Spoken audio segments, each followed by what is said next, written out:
Welcome to the battle arena of 10,000 clans. Here, you will gain extraordinary powers. Shen Yi was awakened by the sudden voice in his ear. Where am I? He found himself lying on a pile of grass. Before his eyes was a simple wooden cabin. The walls were rough, with cracks through which he could vaguely see the outside scenery. The entire room was empty, without a single piece of furniture. Suddenly, a light screen appeared in front of Chen Yi. Countless words appeared on it. This is the Black Iron Level World Kanglan continent. All Blue Star humans aged between 16 and 50 have been brought here. Their physical attributes have been reset. Kanglan continent is divided into 10,000 regions, each housing 100,000 people. You have been assigned to region 8888. Regions are protected by barriers and cannot be crossed. Here are some friendly reminders. Hint 1. Everyone will have a 3-day protection period. During protection, no monsters will spawn near the shelter cabin. Do not wander far, or monsters will devour you. Hint 2. Nearby are treasure chests and survival supplies. Explore every corner to gather your resources. This is the real world. You can get hurt, hungry, and even die. Hint 3. Monsters range from level 1 to 10. The maximum level for professionals is also 10. This world will be destroyed after 100 days. You must defeat the area's boss and open the passage to the next bronze world to survive. Hint 4. Killing within the same clan will be punished. Counterattacks are exempt. Please restrain yourself. Only cooperation and coexistence offer a way out. Hint 5. Each person draws an initial talent, ranked from F to SSS. F tier, lowest level, akin to gifted ordinary people, slightly smarter and stronger than average. E tier, geniuses among ordinary people, top in their fields. D tier, top leaders among elites, era pioneers, world champions, or world boxing champions. C tier, prodigies or saints among ordinary people, appearing once every few centuries, like Zhuge Liang, Lu Bowen, Li Yuanba, Xiang Yu, Confucius. B tier, superhuman level, mastering extraordinary abilities like elemental control, immense strength, or iron-like bodies. A tier, further enhanced powers beyond B tier, stronger but not fundamentally different. S tier, legendary beings akin to terrestrial immortals, with strange and transcendent powers beyond certain rules. SS tier, ultimate mastery in various fields: magic, strength, attack, defense, and more, incredibly powerful. SSS tier, only true gods possess these talents. At full growth, destroying or creating worlds is but a thought away. SSS talents are unique. Hint 6. After drawing a talent, choose your profession: warrior, mage, priest, knight, archer, assassin. Choose wisely according to your talent. The game begins. Have fun. Shen Yi stared at the words on the light screen, his mind racing. Was I really transported here? What kind of battle arena of 10,000 clans is this? A game? Or a prank by some god? Are other races in other worlds? Questions piled up in his mind, but he quickly pulled himself back. The priority now is to adapt quickly, otherwise, he might not even know how he dies. Just then, a voice sounded again in his ear. Please open the system panel and draw your talent. Shen Yi frowned. How to open it? He focused his mind, trying to summon the so-called system panel with his consciousness. Instantly, a light screen appeared, filled with options: region channel, world channel, marketplace, friends, character, pet, profession, talent, storage space, and more. Region channel, online players, 100,000. Chat messages kept refreshing. What is this battle arena of 10,000 clans? I want to go back. I've worked hard all my life and haven't enjoyed it. Why am I in this hellhole? Can I quit? I was born in a wooden cabin facing a cliff, with thick fog below, can't see what's down there. I heard wolves howling. I'm scared. Can someone save me? Damn, I finally transmigrated. Haha, where's the system? Draw talent, pick profession, I will be invincible. Hey upstairs, you a novel reader too? I'm VIP level 3 star, you? I'm a free writer. No useful info caught Shen Yi's attention. He stopped reading. He then clicked on talent. The screen transformed into a large roulette wheel with a draw talent button. Without hesitation, Shen Yi pressed it. The wheel spun at light speed. As it vanished, a voice rang in his ear. Congratulations, you have obtained the unique EX tier talent, Infinite Plunder. Infinite Plunder. Rank, EX. Authority 1, kill a life to plunder its talents. Among same-type talents, higher-level talents automatically overwrite and merge with lower-level ones. Same-type talents can fuse into stronger talents. Authority 2, plundered talents can be amplified 100-fold. Subsequent authorities, locked. Shen Yi stared blankly at the EX tier talent before him. He had actually drawn the unique EX level talent. No mention of this tier had appeared in the previous hints. Moreover, the talent was incredibly powerful. It could plunder opponents' talents and amplify them 100-fold. It was likely far stronger than even the legendary SSS tier talents. If he could one day plunder an SSS tier talent, he wondered just how greatly it would be amplified. The subsequent authorities were still locked, but the already unlocked powers were terrifying enough. What kind of strength would the later authorities bring? Shen Yi dared not imagine. Next came the career selection. He opened opened the profession panel, and 6 options appeared before him. Choosing warrior, every level up increases all attributes by 1 plus an additional 1 point of strength and grants the starting skill, whirlwind slash. Mage, every level up adds 1 extra intelligence. Starting skill, fireball. Priest, adds 0.5 intelligence and 0.5 constitution per level. Starting skill, healing. Knight, adds 0.5 strength and 0.5 constitution per level. Starting skill, blessing of strength. Archer, adds 0.5 strength and 0.5 agility per level. Starting skill, precise shot. Assassin, adds 1 agility per level. Starting skill, backstab. Jenny carefully considered the 6 careers. His talent was a late-game one, so early on he had to survive cautiously. In this environment, the safest choice was clearly the archer. Warriors had to face monsters head-on, too risky. Mage's fireball had short range, missing meant death. Priests, he thought, were rarely chosen, since the early game was solo, and healing only oneself offered little advantage. Monsters wouldn't spare you just because you could heal. Players with healing talents might consider it, though. Knight's blessing of strength temporarily boosted power, but they still had to tank monsters face-to-face, which Chen-Yi disliked. Assassin's backstab could deal double damage from behind, but if they failed to kill in one hit, they would be in danger. After weighing options, only Archer felt truly safe. Archers could shoot cold arrows for sneak attacks, kite enemies to wear them down, and run if overwhelmed. As long as he plundered at least 1 talent, his survival chances would soar. Thus, Chen-Yi decisively chose Archer. You have chosen Archer as your profession. Your attribute growth has changed. You have learned the starting skill, precise shot. Precise shot increases arrow accuracy by 10%. You have received a novice wooden longbow and 10 arrows. Rewards have been sent to your storage space. Please check promptly. Opening his storage space, a wooden longbow and 10 wooden arrows lay quietly inside. Novice wooden longbow. Damage, 1 to 3. Description: made from elm wood. Elm is tough with clear grain, moderately hard and strong, ideal for longbows. Wooden arrows. Damage, 1. Description: though wooden tipped, they possess decent penetration. Chen-Yi grasped the longbow and arrows. Suddenly a wave of familiarity washed over him, as if he had practiced archery for years, handling the bow with ease. He understood this was the power granted by the system. He opened his character panel. Chen-Yi. Profession, Archer. Level, 1, 0%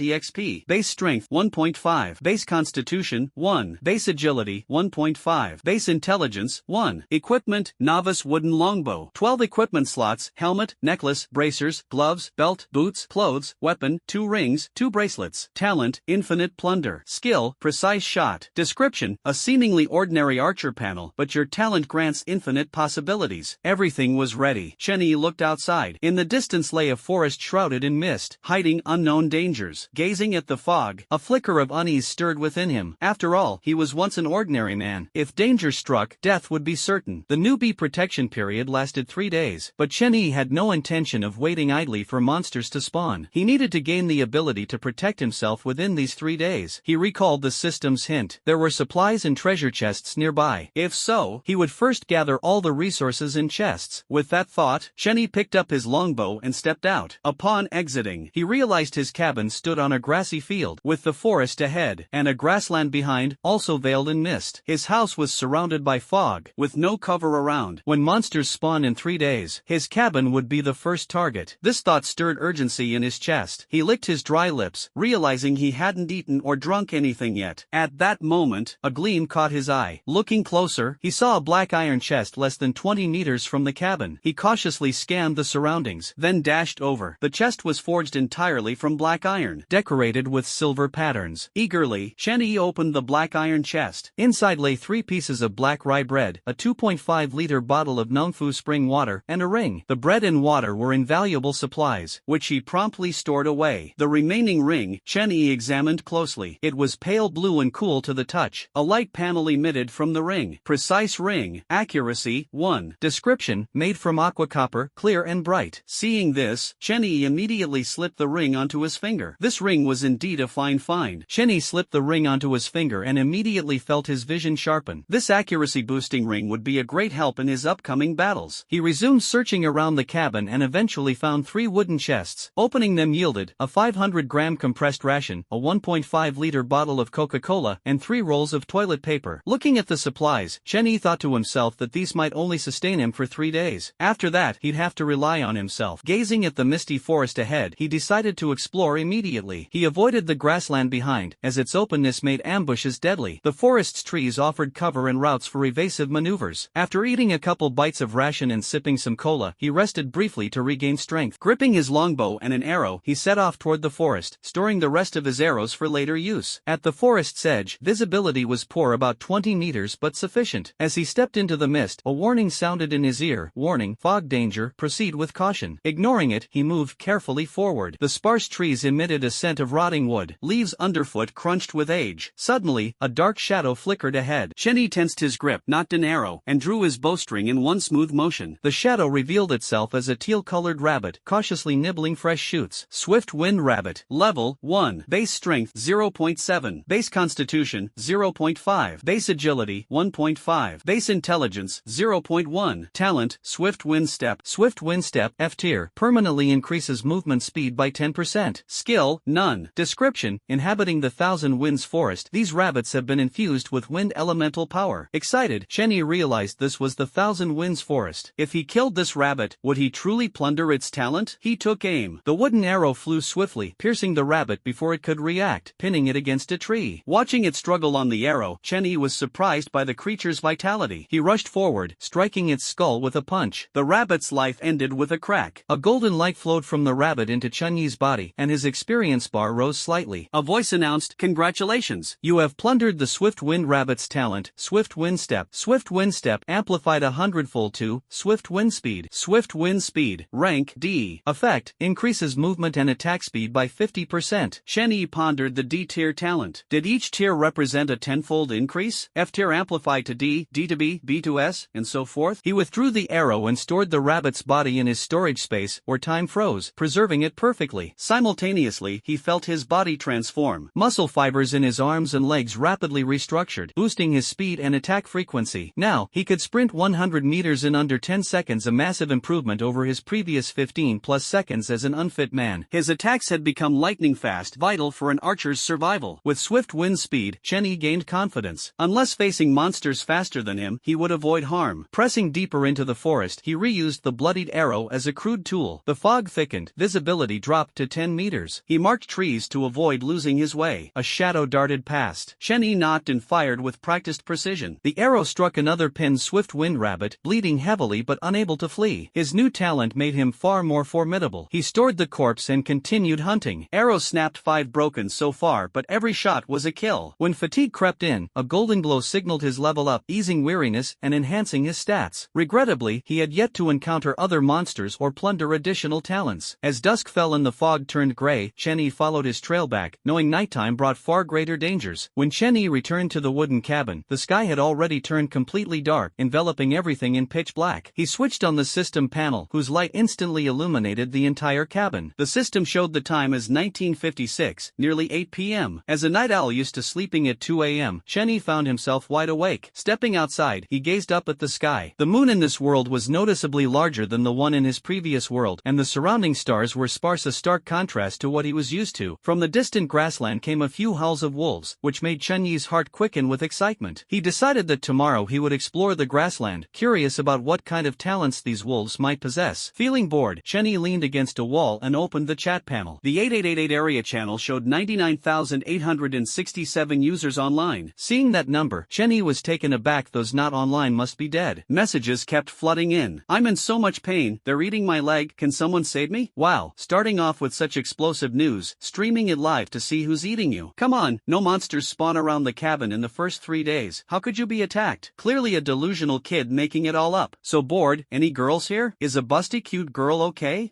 I got an A-grade talent, Flame Walker, Mage class. Since we're in the same area, we'll probably meet. I formed a group called the Domination Alliance. If you want in, add Domination Alliance after your nickname. Whoa, an A-grade big shot. My talent is only B-grade. Crying, I only have F-grade talent. Just made me a bit stronger physically. Same here, talents this high must be rare, right? Of course, the probability to get A-grade is 1 in a million, B-grade 1 in 100,000. These two must be the strongest in our area. What? So low? I got D-grade. Now I don't feel so bad. Exactly, D-grade is 1 in 1,000, you're lucky. Anyone get S-grade talent? No way. S-grade is 1 in 10 million. We have A-grade here already. S-grade is impossible. Wish I could get S-grade. Go to sleep, stop dreaming. Amid the lively discussion, a different voice appeared. I'm starving, anyone got food to spare? Aren't there treasure chests near the cabin? They should have enough food for days. My chests have no food, just 3 lighters and a leather armor. Wow, that's unlucky. Don't blame me. Shen Yi's interest was piqued. Maybe he could trade some wind rabbit meat for that person's equipment and lighters. Without a lighter, starting a fire is tough. The person called out for a long time but got no reply. Food is precious, and lighters too, but no one would foolishly trade theirs away. Just as he was about to give up, Shen Yi messaged him privately, "A friend, need some food?" The reply came instantly, "Yes, I'm starving." Shen Yi sent a screenshot of a wind rabbit and boldly proposed, "2 lighters and your leather armor in exchange. Take it or leave it." After 3 seconds, the reply came, "Alright, agreed. How do we trade?" "Go to the trading center, use barter mode." Got it. They exchanged items via barter mode. Shen Yi's inventory now held 2 windproof lighters and a piece of leather armor. Wolf hide armor. Defense 3. Description: made from wolf hide, offers decent protection but can't stop penetrating attacks. The armor was decent. Shen Yi planned to wear it tomorrow when hunting wolves for extra safety. Just as he prepared to close the chat, the other person messaged again, "Big shot, you killed a monster on day 1, your talent must be strong." "Yeah, what's up? I have some info. Want to trade it for another rabbit. Interested?" Shen Yi was surprised. On day 1, what secret info could he have? "Where did you get this info?" "I'm from the voodoo cult. Before arrival, we received divine prophecies. Our god is fighting in the 7th layer world, giving us secret info to help us grow fast. I want to trade you a message for a rabbit. Deal?" Seeing the sincerity, Shen Yi thought it over. He had over 100 wind rabbits. Losing one wasn't a big deal. Besides, he knew the other's nickname and avatar were real. He could handle him if needed. He replied, "Alright, let's trade." Shen Yi handed over a wind rabbit to the other guy without hesitation. After a while, a lengthy message of over 1,000 characters was sent back. Shen Yi read it carefully, his brow furrowing deeper and deeper, surprised by how many secrets this world held. First, about the world's destruction. It was said that killing the area boss was necessary, but killing the area boss also granted a permission. Permission ranked just below talents and importance within the survival battlefield of the 10,000 races. Killing the area boss in this Black Iron world granted a Black Iron level 1 permission. Level 1 permission allowed the holder to mute lower permission players in area and world channels, and receive weekly permission rewards. And this was only level 1. Higher levels had even stronger powers. There was also a crucial message about humans. Since humans lacked innate talents that other races possessed, they were the only race who could draw talents at the start. Upon learning this, some overlords in the 7th layer world, fearing the rise of supreme human beings, jointly used high-level permissions to reduce all humans' monster-killing experience and drop rates by 90%. In other words, human development speed was slowed down tenfold. Shen Yi was stunned. No wonder he had to kill over 100 wind rabbits just to level up today, and nothing dropped. The 90% reduction explained it all. Instantly, he grew a deep grudge against those unseen overlords. "When I reach the 7th layer world, I'll plunder all your talents." Though lengthy, the information was practical. Shen Yi replied with thanks,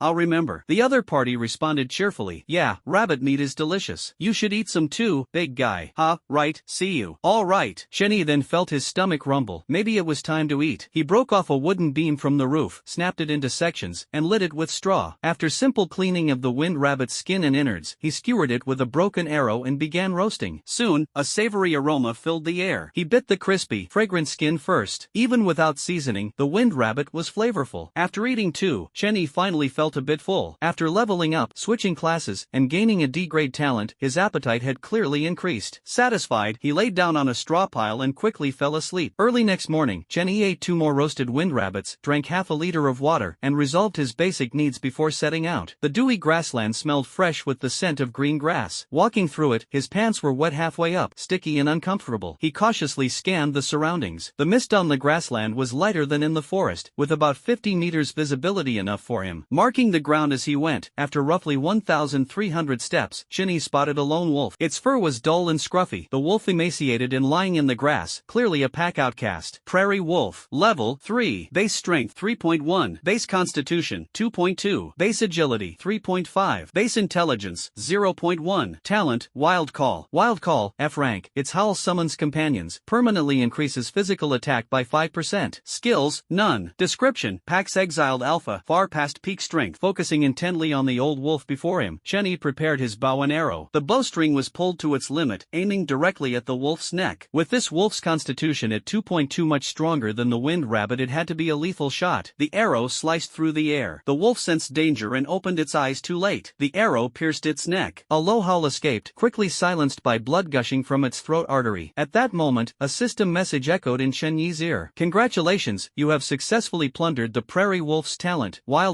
Wild Call, amplified 100x, upgraded to Wild Fury. Wild Fury, rank D. Effect, you and your pets permanently gain plus 50% physical attack. Shenyi was pleased. Though he had no pets yet, his physical attack power had jumped by 50%. Before, he had to aim for weak points to kill the old wolf. Now, armed with 2 D-grade talents, Wind Speed, and Wild Fury, his power had soared. Confident, Shenyi stored the wolf's corpse in his inventory and pressed onward. As the sun rose, the grassland mist thinned, and visibility extended to 100 meters. For Shenyi, that was more than enough. Soon, after rounding a small hill, a pack of wolves appeared ahead in his sight. Shenyi carefully counted and found a total of 7 prairie wolves, a small pack. Their sharp eyes and gleaming claws revealed they were in their prime, far stronger than the old wolf he had previously encountered. Facing these robust wolves, Shenyi began strategizing. He must kill them all while ensuring his safety. Although wearing wolfhide armor, he dared not be careless. The wolves targeted necks, which his armor didn't protect. He held his breath, knowing he only had 5 arrows left, barely enough against 7 wolves. His gaze shifted to a small lake to the wolves' right, an obvious water source they relied on. His plan, take them down one by one. Without hesitation, an arrow flew, striking the strongest alpha wolf deep in the abdomen. Before the pack could react, Shenyi retreated behind a dirt mound, waiting silently. Wolves aren't as intelligent as humans. They would search for the attacker his time to strike. Watching carefully, the wolves circled the wounded alpha, who whimpered painfully, blood mixed with yellow froth dripping from its mouth, the arrow piercing its lung. Without treatment, death was inevitable. The others began searching, trying to find the culprit. Only one wolf started moving toward Shenyi's position. Shenyi's heart leapt. Good, come to me. Drawing an arrow from storage, he vowed to trade for more arrows next time this situation was too tight. He steadied himself, aiming at the approaching wolf, his hands turning blue from the grip. One shot, one kill, no chance for a warning howl, or else 5 wolves would attack him. Just as the wolf reached the mound, the arrow pierced its throat, silent death. Shenyi exhaled, feeling safer. 2 more wolves noticed and ran toward him. Quickly, Shenyi stored the fallen wolf's corpse, drew a blood-warm arrow, and held it to his cheek. The metallic stench almost made him vomit the rabbit meat he'd eaten. Disgusted, he thought, wolf meat must be awful, time to trade it for supplies. Another arrow shot out, striking a wolf's chest and dropping it. A second arrow pierced another wolf's nose into its brain. With the 50% attack boost from Wild Fury, none could withstand Shenyi's arrows. The remaining 3 wolves, sensing danger, charged. Shenyi no longer feared them. He rushed to the 2 dead wolves, stored their bodies, and fired 3 arrows in 5 seconds, no misses. All 3 remaining wolves were hit but not killed, due to lack of precise aiming. 1 wounded leg to the bone, 1 paralyzed waist nerves, 1 unconscious with half a face pierced. Without hesitation, Shenyi used his last arrow to finish them off, then stored their corpses. Next, he approached the alpha wolf, which struggled to breathe from its pierced lung. With ease, Shenyi delivered the final blow and stored the carcass. During the kill, another arrow broke, only 4 left now. By the lake, he cleaned the blood from his arrows, finally relaxing after the tense battle. Fatigue washed over him. He finished his remaining soda, refilled the bottle with lake water. Noon had come, the sun blazed, and his leather armor felt stifling. The mist had thinned to a faint haze. Looking afar, he could even see his small cabin. Suddenly, noise came from the opposite lakeshore. Shenyi spotted 3 black wild boars, a large one with 2 piglets watchfully drinking water. He accessed their info. Grassland wild boar. Level 3. Base strength 2.3. Base constitution 3.8. Base agility 1.5. Base intelligence 0.1. Talent tough hide. Tough hide, F rank, reduces physical damage by 3%. Skill, charge. Description, wild boars living on the grassland, with tender, juicy meat, an excellent cooking ingredient. Shenyi's heart lifted. Another D-grade talent was within reach. Shenyi looked at the arrow in his hand, feeling a bit worried. Whether these arrows could penetrate the thick-skinned wild boars was still uncertain. After all, the boar's skin was exceptionally tough and highly resistant. He raised his longbow, the bowstring making a twang sound as it was drawn taut, ready to strike. Shenyi aimed at a smaller wild boar, and the arrow whistled through the air. Thud! Blood spattered as the arrow pierced the boar's flesh. The injured boar immediately bolted into the distance, while the other 2, startled, fled in different directions. One of them even ran toward Shenyi's small wooden cabin. Naturally, Shenyi wouldn't let it escape. With the aid of wind speed, he quickly fired another arrow. Poof! 2 arrows were fired simultaneously, piercing the little wild boar through its heart. The boar twitched a few times on the ground, then fell still. At this moment, the system voice sounded. Congratulations, you have successfully plundered the grassland wild boar's talent, thick skin and tough flesh. Thick skin and tough flesh, amplified 100-fold, upgraded to bronze skin and iron bones. Bronze skin and iron bones, rank D. Effect, skin becomes tough, bones become hard, 15% reduction in physical damage, 10% reduction in magical damage. A surge of power began transforming Shenyi's skin and bones, making the texture more compact and greatly increasing bone density. Shenyi took out an arrowhead and ran it across his skin, leaving leaving only faint white marks, showcasing the toughness of his skin. Satisfied, he walked around to the lakeside and approached the wild boar he had shot. It weighed about 100 pounds, making it the largest creature he had hunted so far. The wild boar that had fled earlier, Chenny estimated to weigh over 300 pounds. 2 arrows had fulfilled their mission, breaking due to the boar's rolling. Now, Chenny had only 2 arrows left in his hand, and replenishing them was an urgent matter. He stored the small boar's carcass in the storage space and turned toward the wooden cabin. The fleeing small boar was charging madly in the direction of the cabin. With 2 arrows in hand, it was enough to deal with it. When Chenny approached the wooden cabin, he was surprised to find a young wild boar using its snout to dig at the house, with a large hole already excavated near the wooden wall. Without hesitation, Chenny drew his bow and shot 2 arrows in quick succession, both hitting the young wild boar precisely in the abdomen. Injured, the young wild boar squealed as it fled toward the Thousand Winds forest. Its wound grew worse, eventually causing its intestines to spill out. At the edge of the forest, it finally lost its life. A golden light rose and merged into Chen Yi's body. Experience points rose to 78% of level 2, and Chen Yi felt that he could level up if he persisted for another day. He went to store the wild boar's carcass in the storage space. After a busy day, feeling sticky and uncomfortable, he returned to the small lake to take a bath. By the time he returned to the wooden cabin, the sky was nearing dusk. Chen Yi roasted a 10-pound pig leg, ate it clean, and felt completely satisfied. Afterward, he opened the regional chat channel and found that the number of online players in the region had decreased by several hundred compared to the previous day. He couldn't help but shake his head and sigh at the game's harshness, as hundreds of players had already perished. Chen Yi sent a message in the regional and world channels, Prairie Wolf Meat, trading for various arrows. PM if interested. As soon as the message was sent, it immediately attracted a large audience. Wow, hunting prairie wolves on just the second day? This guy must have a really high talent level. That's nothing. Someone was selling crocodile meat this morning. I really envy people with great talent. Envying won't help. You need to cling to the big shots. This expert wants arrows. Could it be they're switching to an archer? Of course, why would someone who isn't an archer need arrows? Are they out of their mind? Although it sparked heated discussions, few people sent private messages. Most of the messages were from those who were envious or wanted to curry favor, and there were even girls who proactively sent photos asking for protection. Chen Yi was in no hurry. After all, with 1 billion people in the 10,000 races survival battlefield, having abundant equipment was inevitable. After a while, a private message caught his attention. I have enchanted arrows. How many do you need? Chen Yi's heart stirred. Enchanted arrows? He replied. What attributes does it have? Send a screenshot. Shortly after, a screenshot was sent. An iron arrow covered with icy blue patterns. Enchanted arrow, ice. Physical damage, 2. Frost damage, 3. Description, ordinary iron arrows enchanted with frost magic, possessing slowing and frostbite effects. Chen Yi looked at the screenshot, a hint of anticipation flashing in his eyes. Upon seeing the message, Chen Yi felt a stir in his heart. This arrow is really good. Not only does it deal higher damage, but it also comes with a frost effect. The frost damage can even slow down the enemy's movement speed, making it a perfect tool for kiting. As for the frostbite effect, he doesn't think it's particularly useful. He immediately replied, how many of these enchanted arrows do you have? I have 10 ice enchanted arrows and 10 fire enchanted arrows. Don't worry, I won't waste them. I know these 20 arrows are quite valuable to you. I want to trade them for 2 prairie wolf carcasses. If you're not willing, then forget it. Seeing the other party's confident and fearless demeanor, Chen Yi understood in his heart that the other party was also aware of the value of these enchanted arrows. However, he couldn't appear too eager, otherwise, this guy might think he was taking advantage. So, Chen Yi replied, alright, I agree, but I only have the corpses of 2 prairie wolves. Can I cut off 2 legs to keep for eating? After sending the message, the other party was silent for a moment before replying, fine, but remember to cut the front legs. The hind legs have more meat, and that wouldn't be fair to me. Deal. Chen Yi immediately took out the corpse of the old wolf and a thinner wolf's corpse, cutting off the 2 legs of the thin wolf with an arrowhead, then sent a trade request. Soon, he received 2 bundles of arrows, not more, not less, exactly 20. Pleasure doing business. Well, happy cooperation. After closing the message window, Chen Yi carefully examined the 2 bundles of arrows. One bundle was ice blue with snowflake patterns, the other had yellow flame patterns. Enchanted arrows, fire. Physical damage, 2. Fire damage, 4. Description, arrows enchanted with fire magic, possessing a burn effect. When attacking enemies, there is a certain chance to trigger a fire explosion, with explosion damage being twice the fire damage. Looking at the fire enchanted arrows, Chen Yi was somewhat pleasantly surprised. I didn't expect that fire enchanted arrows not only have 1 point higher base damage than ice enchanted ones but can also trigger a fire explosion. Imagine the scene of an arrow piercing into an enemy and directly causing a fire explosion. Today, while fighting prairie wolves, they were practically blown to bits.